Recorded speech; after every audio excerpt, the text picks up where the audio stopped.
c'est tous les jours de manche. Et bonjour à tous, bonjour salut. les amis. Alors demain, c'est le 1er mai, c'est le jour où aucun Français ne travaille, à part Charles et Mathieu. Désolé les gars. Charles, notre direction marseillaise veut vous faire payer le bon parcours du PSG en Ligue des Champions. Et Mathieu, c'est juste qu'il vous aime pas. C'est comme ça. C'est méchant, c'est méchant. Alors chers auditeurs, demain, mettez votre réveil quand même et soutenez Charles et Mathieu. Donnez-leur de l'amour, envoyez-leur des dons pour l'association Les Chignons du Cœur. Câlins, bisous, argent liquide, peluche, shampoing, après-shampoing, démêlant, masque réparateur à l'ADN végétal et beurre de karité. Ils prennent tout, Apolline, vous l'avez dit. Le 1er mai, on s'offre du muguet. Le muguet, c'est un peu le Justin Bieber des fleurs. Il est joli, il sent bon et il est toxique. C'est surtout toxique. C'est vrai que c'est toxique, le muguet, très toxique pour les animaux domestiques, notamment les chiens, les chats. C'est pour ça que Gérard Depardieu n'en offre jamais. Il dit oh la petite chatte, fais attention la petite chatte. Le muguet c'est toxique pour les petites chattes. On va plutôt le mettre dans un vase. C'est mieux. C'est du poison. C'est du poison le muguet. Aux États-Unis, attention, ils devraient faire leurs exécutions avec du muguet aux États-Unis. Ce serait plus joli. Oh c'est pour moi, il fallait pas. Voilà. C'est à se demander pourquoi on en offre aux gens qu'on aime bien. Et surtout, bonne santé, c'est affreux. Faut pas offrir cette salope. Le magazine Valeurs Actuelles fait sa une aujourd'hui sur Cyril Hanouna, sauf qu'il demande à être candidat à la présidentielle. Oui, on va rester dans les trucs toxiques que les vieux aiment bien avec Cyril Hanouna. Il sera donc pas candidat en 2027. Il a dit, c'est une blague les chéris. Je pense qu'il y pense encore un peu quand même. Je dis pas, il y a plein de difficultés, c'est sûr. S'il y va, on sait que les mauvaises langues vont ressortir les clichés, les nouilles dans le slip, etc. Nous, on vient d'une génération, effectivement, on fait de la politique autrement. On est génération Bernard Cazeneuve. C'est vrai qu'on n'imagine pas Bernard Cazeneuve mettre les nouilles dans le slip d'Olivier Faure. Oh. Et pourtant, il le fait vraiment. Vous saviez, Apolline, il le fait. C'était dans Les Indiscrets. Non, c'est pas vrai. Mais on sent qu'il a envie, par contre. En tout cas, ça pourrait donner des idées à d'autres animateurs. Ah bah tiens, voilà, Manu Le Chiffre qui rentre dans ce studio. Pile à l'heure. Ça y est, l'INSEE publie les chiffres de croissance du premier trimestre et on n'existe plus. Hein. C'est des champions à lui.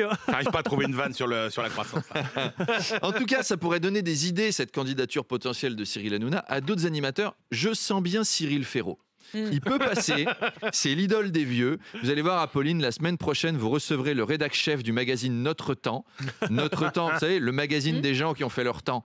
Il y a des gens qui s'abonnent à ça, mais pas longtemps. C'est un modèle économique fragile. Je parle sous le contrôle de Manu Le Chiffre. Bref, ce magazine comme les magazines sur la grossesse. Exactement, c'est un temps... C'est un créneau. C'est un créneau très court, très court. Bref, il va faire sa une sur le programme de Cyril Ferraud et il va venir à votre face-à-face. Bonjour Jean-Louis Notre Temps. Bonjour Arlette Chabot.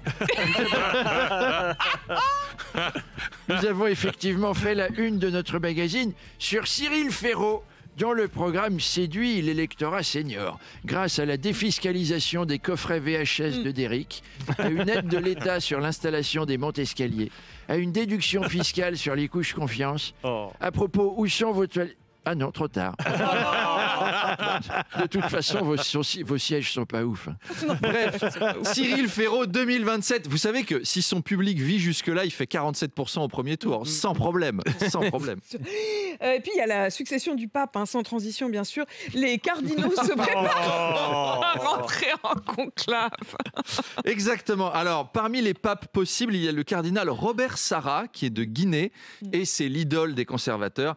Et alors, pour qu'un noir soit l'idole des conservateurs, c'est vous dire à quel point il est conservateur. Hein. Il est tellement misogyne, homophobe et réac que les catholiques traditionnalistes sont prêts à lui pardonner d'être noir. Philippe de Villiers, il est à fond. Ah, je l'adore. Il mériterait presque d'être blanc. Il est gonflé. Il est gonflé en plus parce qu'il est anti-LGBT alors qu'il s'appelle Robert Sarah. Pourquoi pas Roger Claudia, Bernard Minette ou Charles Apolline. Pour un gars qui se déplace en robe et qui a un nom d'hermaphrodite, il n'est pas très tolérant avec les gender fluides. Pour vous situer le bonhomme, il avait déclaré, c'est une vraie citation, « Les idéologies occidentales de l'homosexualité et de l'avortement et le fanatisme islamique sont aujourd'hui ce qu'étaient le nazisme, le fascisme et le communisme au XXe siècle. Les homosexuels et Simone Veil, c'est des nazis, des hordes de nazis gays. Robert Sarra sonne le tocsin contre les nazis gays. Notez que les nazis gays, ça ferait un bon film. Hein. Vatican Pictures présente un film de Robert Sarra. L'invasion des nazis gays. Mon cardinal, les nazis gays nous attaquent.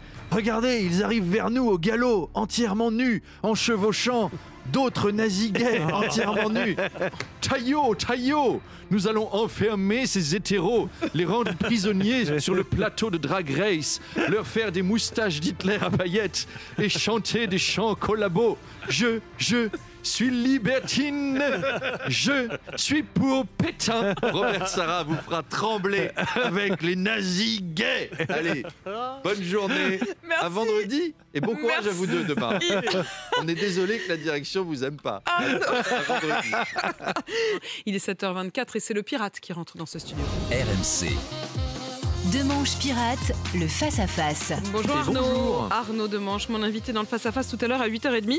Ce sera le président du Sénat, Gérard Larcher. Un monsieur très très important. C'est le deuxième personnage de l'État. Vous savez que si Emmanuel Macron meurt, c'est lui qui le remplace. Alors on connaît mal Gérard Larcher. Il est né à Flers en Normandie. Et qu'est-ce qu'il ferait s'il était président, Gérard le Normand? Je déclarerai public toutes les pâtisseries. Bah tiens, tu m'étonnes. Alors on va surtout pas. Il est ouvert tous les 1er mai.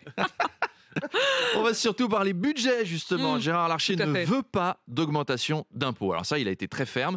Mais après, il peut encore changer d'avis face à vous, Apolline. Gérard Larcher, si on n'augmente pas les impôts, il va falloir baisser le train de vie de l'État, notamment celui du Sénat. Ah bon? Ah ben non. On augmente les impôts, les gars. Plein tube. C'est mieux. En plus, j'ai prévu de changer de fauteuil, ça vaut 40 briques. Toujours au sujet du budget, le ministre de l'Aménagement du Territoire, François Rebsamen, exclut un retour de la taxe d'habitation, mais envisage une contribution modeste Cette expression est très belle. Une pour financer les services publics des communes. Il y a beaucoup d'infos là-dedans. On va les prendre une par une. Déjà, un certain François Rebsamen serait ministre. Alors j'ai fait mes recherches, c'est vrai. Ça fait même 6 mois. Putain, lui, il rase tellement les murs, c'est à se demander s'il n'est pas sous OQTF. Il veut surtout pas se faire remarquer. Merde, il y a Conseil des ministres. Il y aura Bruno Retailleau. Bon, ben j'y vais pas, personne ne verra la différence. On cherche à faire des économies. Je pense qu'on peut se priver d'un François Rebsamen au gouvernement. Et alors, on n'aurait donc pas un retour d'une taxe, on aurait une modeste contribution obligatoire. C'est vraiment une excuse de mec qui se fait gauler au pieu avec la voisine. Non, chérie, c'est pas du tout ce que tu crois. Je tripotais pas les miches de Madame Lopez. Je lui faisais une palpation mammaire pour vérifier que tout va bien, Modeste. qu'elle n'ait pas de grosseur. Et je ne suis pas à poil, je suis habillé par la lumière. Donc, on n'aura pas de nouveaux impôts, on aura des transferts financiers régulés par l'État, on n'aura pas de taxes supplémentaires, on aura des participations citoyennes individualisées dédiées à l'épanouissement national. On va pas se faire ken par le gouvernement, nous allons découvrir des plaisirs inconnus grâce aux membres de l'exécutif. Alors, est-ce que Gérard Larcher va mettre le holà à cette technique? On le saura à 8h30, le temps qu'il arrive et qu'il s'installe dans notre modeste fauteuil qui vaut même pas 40 000 €. Non, en plus, ils sont À à moitié tout à l'heure. les Bah fauteuils, ouais. j'arrive jamais. Si vous saviez les coulisses.